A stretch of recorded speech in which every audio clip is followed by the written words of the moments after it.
Pilian na ala Fans Day.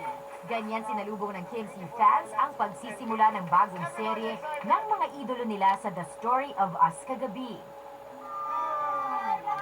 Kasabay ng masayang viewing party, todo bonding rin sa Amerika sina Kim at Sian kasama ang cast ng show. Ipinasilip rin ng cast ang mga kaabang-abang na eksena.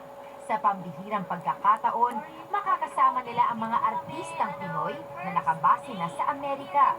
Kabilang sina Beth Tamayo, magkapatid na Leandro at Carlo Munoz, Sheena Crab at Princess Punzalan, nagagampanan ang iba't ibang kwento ng migrant Filipino workers sa New York. Buhay na buhay naman ang kwento ng pag-ibig sa Dolce Amore.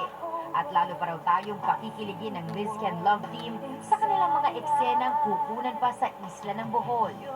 Spotted sa airport si Enrique at ibinahagi niya na may sorpresa raw na magaganap sa Bohol para sa kanilang fans.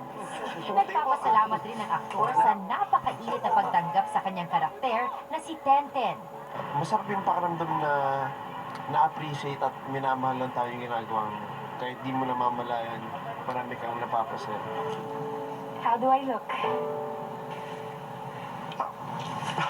Bagay na bagay, ma'am. Patunay na may forever ang kilig ng Liz Ken sa patuloy na pamamayagpag ng serye sa ratings.